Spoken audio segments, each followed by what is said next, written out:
What's up, guys? How are you all doing? And happy 2024 to all of you. It is officially the second day of the year, the brand new year. And I have returned for yet another recap video of the University of Hawaii men's basketball team. And it was the Big West Conference home opener of the season. And it was against Cal State Fullerton. And as you're seeing on this graphic here, it did not end very well for the Rainbow Warriors because they fell to the Titans in overtime, 63-61. And I'll tell you what, that was by far a huge disappointment for a season opener.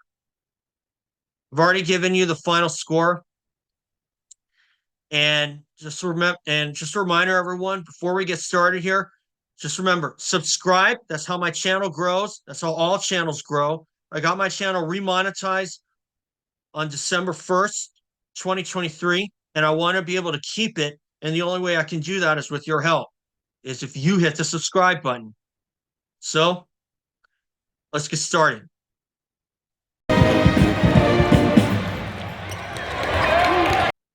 Okay, Cal State Fullerton, a team that the University of Hawaii had lost to 4 times in a row.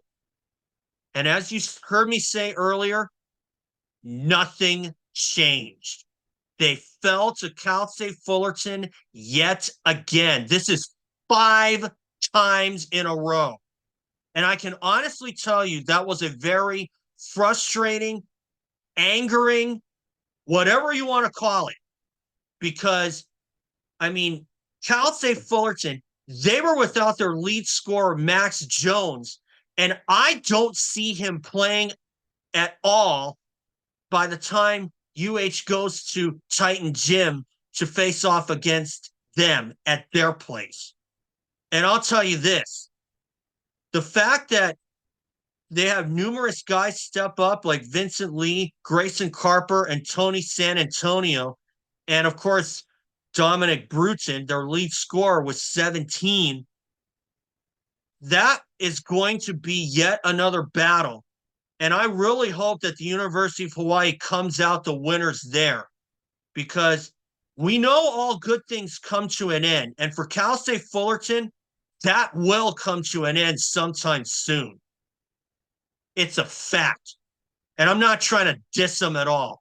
You know why? Because it's just the way it is, you know. I had picked them for 5 point. I had picked UH for 5-point favorites, and they lose by 2 in overtime. And I thought that was a game that they should have won, but it seemed like every time they got in front, they fell victim to an idiotic offensive foul or committed a turnover that they shouldn't have. Because in total, Cal State Fullerton had 11 turnovers. University of Hawaii had 17. 3 of those were probably shot clock violations.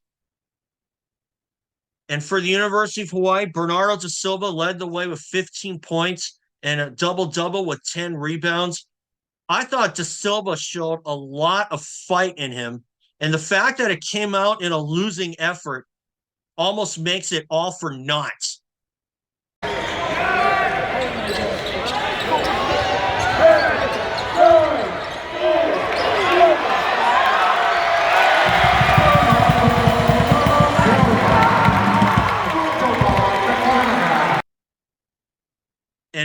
And I'll tell you another thing that hurt the University of Hawaii. 3-pointers. The first half, they were 1 for 10. And in Cal State Fullerton, they were 3 for 4. All of those from Grayson Carper.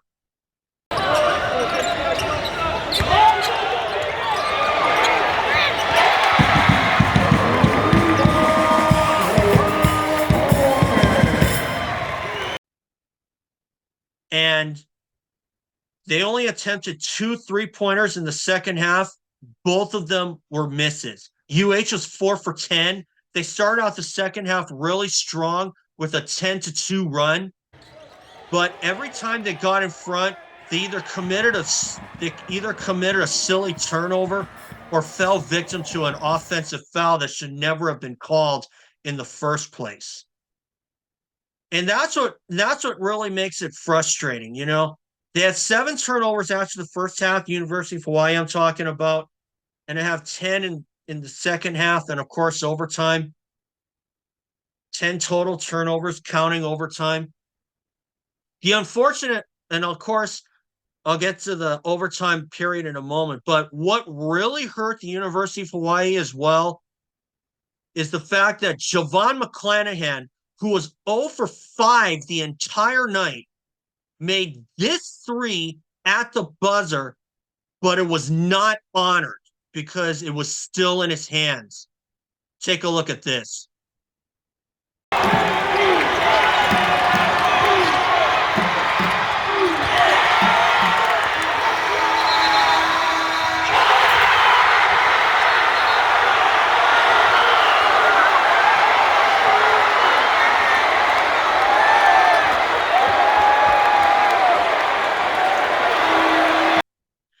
And, you know, I hate to admit it, but the refs negating the 3-pointer was the right call.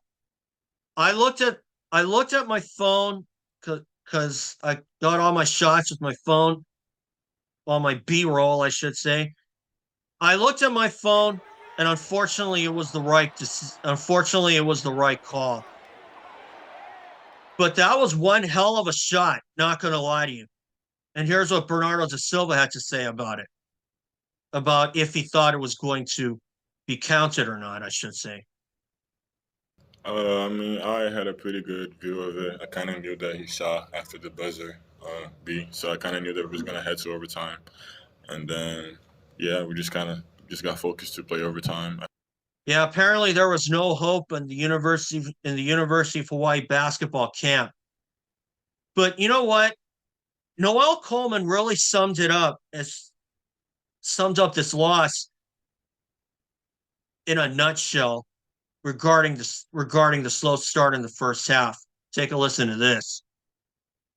I just think we came out slow in the first half. I think that did it for us because then we put ourselves in a hole, that we had to fight out of. So, just got to figure out how to play how we played the second half, but then for 40 minutes instead of 20.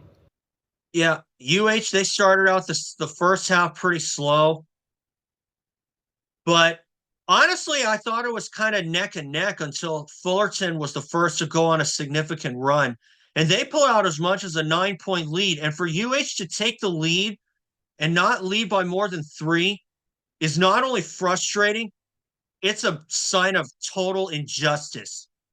Because Fullerton, give them credit, they're athletic, and the fact that they've won 5 meetings in a row over us, they better enjoy it while they can.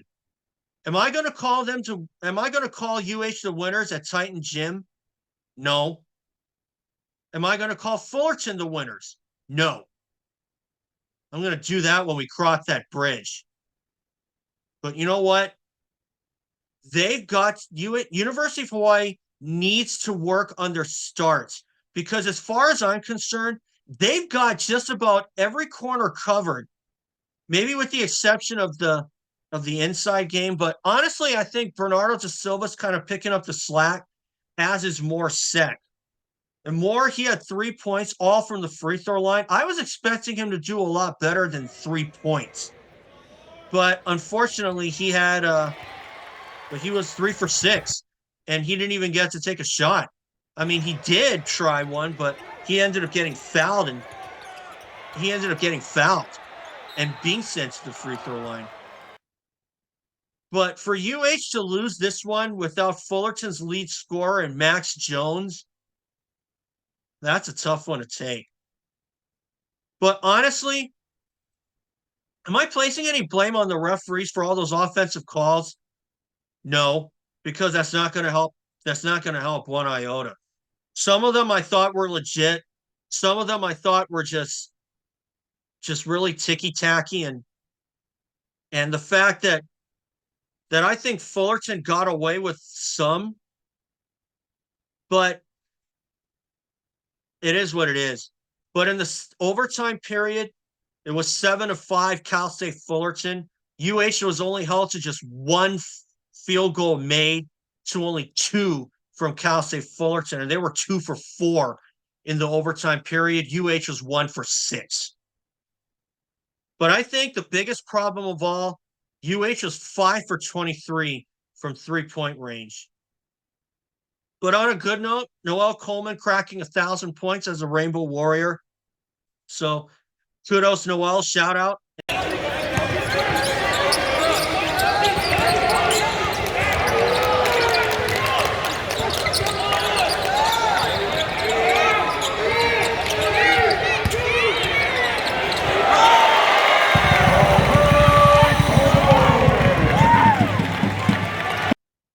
I'm looking at it, but the way I see the season goes, their pick to finish third. I'd like to think that the fact that this was only the first game kind of cushions the blow, because looking at a Supercross season in the 250 class, if it's the first round and you finish out really well and you think you had a chance to win it, but I kind of think back to 1998 when it was the 125 class and Ricky Carmichael was battling with Robbie Raynard. And Robbie Raynard ended up losing that one, and Carmichael ended up sweeping the season. But Robbie Raynard kind of felt like he could have won that race, but he was kind of losing his concentration and getting tight. And I think that's what happened to the University of Hawaii here, because they either committed a turnover they shouldn't have, as I said earlier, or they fell victim to a dumb offensive foul. And to tell you the truth, with the clock winding down, I thought Justin McKoy deserved a call there, because his three-pointer was kind of off balance, but the refs didn't even call anything. And Fullerton walked away the winners. But quite honestly, the way Fullerton played in the second half, they did not deserve that win. That was a time where I thought that Max Jones would certainly have bailed them out, but they found a way to win without him.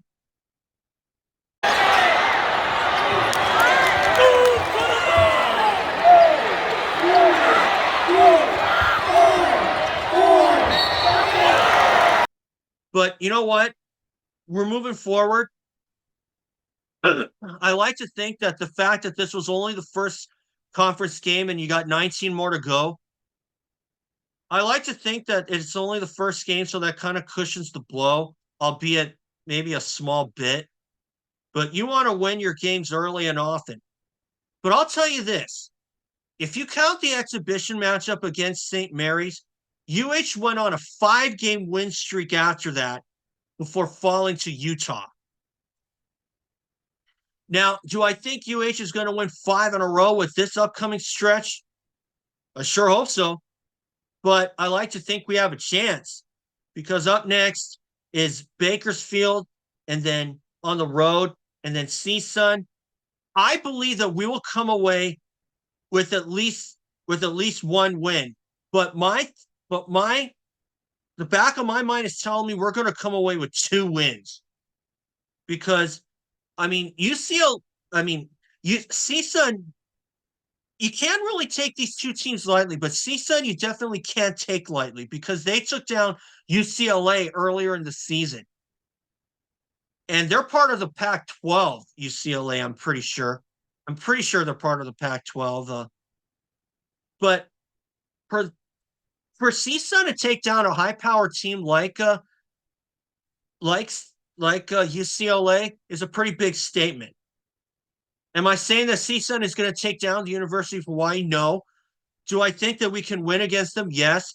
But we're going to have to start strong in both halves. And that second half, starting out with a 10-2 run for the University of Hawaii anyway, was a big statement. And I think they could have won this one going away if they made a few more threes and they were a lot more solid. And as Noel Coleman had said, if they had focused in on what they had to do. But still, overall, I thought their focus was pretty spot on. But I guess we'll have to see what happens. And I for sure would like to see them get on a win streak of 5 or 6 in a row and prove to the Big West Conference that, hey, do not take us lightly. We are going to take you down anytime, any place, anywhere.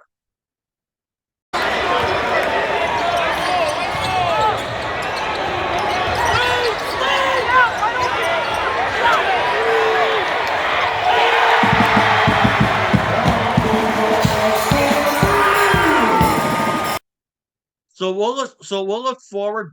Now for my Bakersfield prediction, I'm predicting that will be a win.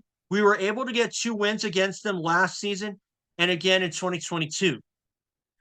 And at their place, we really had to be on our toes because Bakersfield committed only 5 turnovers the entire game, but we had built a big enough lead to be able to keep it. So Bakersfield, I'm putting them. So Bakersfield game, I'm putting UH as 4-point favorites this time. So we'll see what happens. CSUN, I'm going to say 4 as well. 4 points for both CSUN and Bakersfield. But again, since the Big West is a guard-oriented squad, the start is going to be a matter of life and death. So anyway, we'll see what happens. And anyway, guys, that's all for today. And once again, Happy New Year to you all. And remember, subscribe. That's how my channel grows. I want to be able to keep my monetization status. And the only way I can do that is with your help by hitting the subscribe button down below and ringing the bell. So you're going to see some shots from you're going to see some more shots or some of my B-roll from my phone that I took. And we'll see you all for that next game. Will I do a live stream during the game? I don't know. But anyway, we'll see what happens when we go on the road. I think we'll come away with a couple of road wins, but at worst, 1 win. So anyway, guys, that's all for today. And remember, subscribe. That's how my channel grows.